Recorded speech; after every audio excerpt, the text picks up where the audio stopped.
Juan Kapitulo 6, versikulo 35.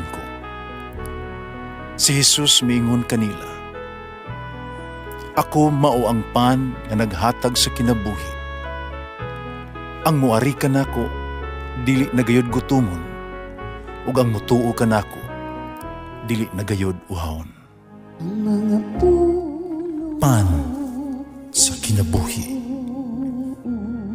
maglikon unta sa mong pagtuo ug gagaka kami sa pagtuman sa imong mahal nga kasuguan. Ginumanaakan niyo. Santos nga Ebanghelyo sumala ni San Mateo. Mingon si Jesus ngadto sa katawhan ug sa iyang mga tinunan. Ang mga matutudlo sa balaod, ang mga Fariseo mao ang may katungod sa paghubad sa balaod ni Moises. Busa kinahanglan tumanon ninyo ug sundon ang tanan nga ilahang gisugo kaninyo. Apan ayaw ninyo sunda ang ilahang mga buhat. Kay sila wala man sila magtuman sa ilang gisawali.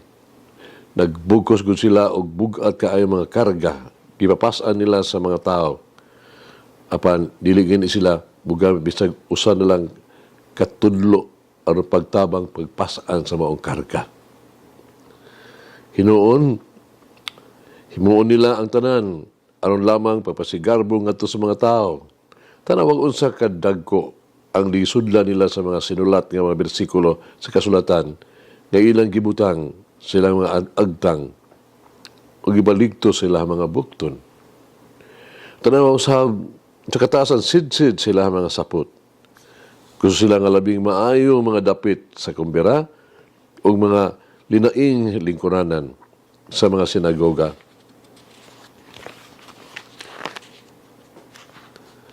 Gusto silang yukbuan o tahuron dito sa mga merkado. O ang mga tao, mutawag kanila magtutudlo. Ayaw ka mo paghinganlan lang magtutudlo. Ayaw ka mo tanan, mga igsuon man, usarang inyong magtutudlo. Dinis kalibutan, ayaw tawag ka bisag kinsang amahan, usarang inyong amahan nga tuwa sa langit. Ayaw usar ka mo pagtawag og Pangulo. Kaya usarang inyong Pangulo nga mao ang Mesiyas. Ang labing dako kaninyo, kinahanglan mahimo nga inyong sunugoon o ipaubos ang magpataas o ang iyang kagalingon ang magpaubos ipataas. Ang Ebanghelyo sa Ginoo.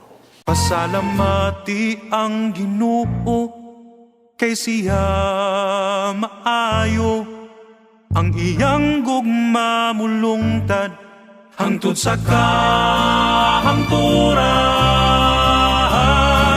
Pasalamati ang Diyos sa tanang mga Diyos, ang iyang gugma malungtaron. Pasalamati ang Ginoo sa mga Ginoo, ang iyang gugma malungtaron.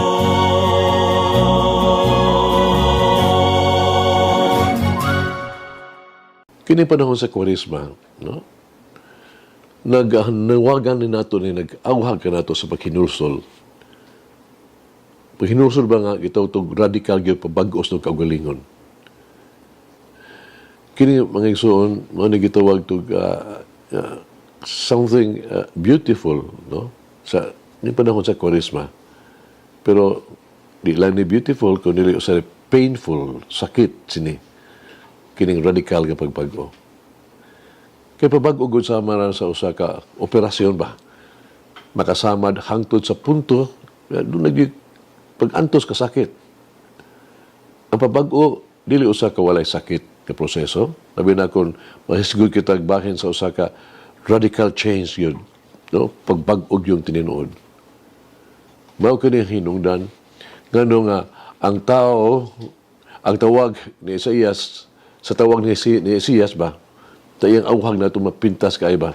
Ingin po niya, ang iyang ipakasama ang Huda o Jerusalem ngadto sa Sodoma o Gomora.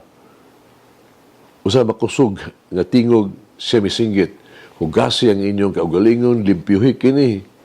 Isalik ko ang inyong mga kadautan, gikan sa tubangan sa akong mga mata.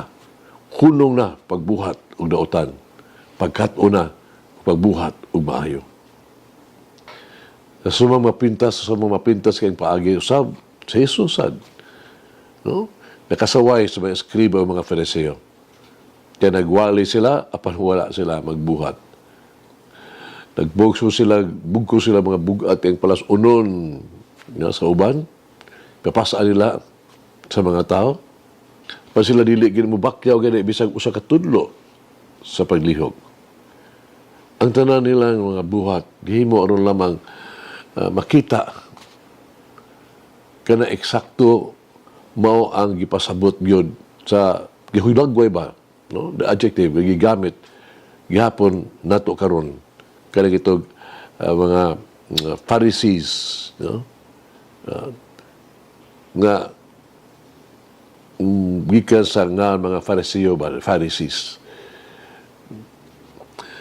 Fariseo kita, no? Gikan Pharisees, kung kita mo sangyaw lang usa ka butang o magbuhat ang lain. Matawag kitang Fariseo. Sa pagkasulti, kita nagtipakaroon ingnon. Dili ba kitang tanan mga tipakaroon ingnon man? Kita na ni kamot, papakitang tao biya.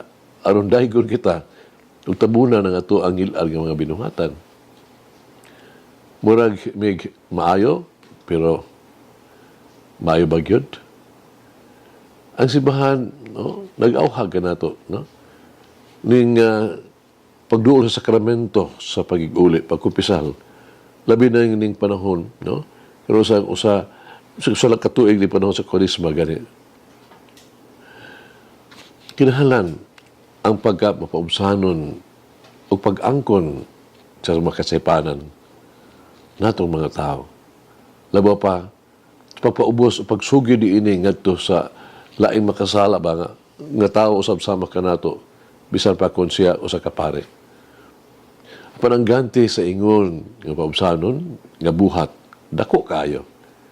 Bisan pa ang inyong mga sala, no? Puong pa sa balang kasulatan sama sa sada nga pula, crimson the red, sila mahimong puti sama sa niebe. Nag-ingon sa Iyas. Bisa pa sila mapula juga ayo, sila mahimong puti sama sa balhibo sa karnero. Si Jesus misulti o sa kabutang, mas kahibilungan pag yun. Bisan kinsa nga magbayaw siyang kaugalingon, igpaubos. So magpaubos kita mga igsuon. Ang usa ka tawo muagi sa usa ka radikal nga pagbag-o siyang kaugalingon, magsinati gayud ug kalipay biya ug kalinaw. Mao na ang resulta ultimately ay kasakit pero joy after all. Magampo kita. Higumaon nga Dios, itugyan ko kanimo kining umaabot nga panahon sa Kwaresma. Hangyoon ko ikaw, ipakita ka nako kung sa kay kinahanglan nakong gitawtog usbon o talikdan ng kinabuhi. Kung sa kinahanglan nakong tutukan, idanag ang imuhang mahigugmaong kahayag sa mangitngit nga bahin sa kuang kasing-kasing. Kung magdala og bag-ong kinabuhi, paghuon bag-ong paglaong, mga bag-ong posibilidad. Tamangi ako sa paglakaw nga mas duol uman ni Jesus, aron mahibalaan kay gugma ko kay ikaw pag-ayo, o makapaambit sa imong gugma ngadto sa uban. Amen. Mama Mary, help me to serve others with charity, humility, simplicity, only for the glory of God. Mulangin na ang Diyos magagawa sa tanan, Amahan, Anak, Espiritu Santo. Amen. May the Lord of the divine mercy bless us all, heal us from all diseases and suffering. Ayun unta niya kita, tanang mga sakit na to sa lawas,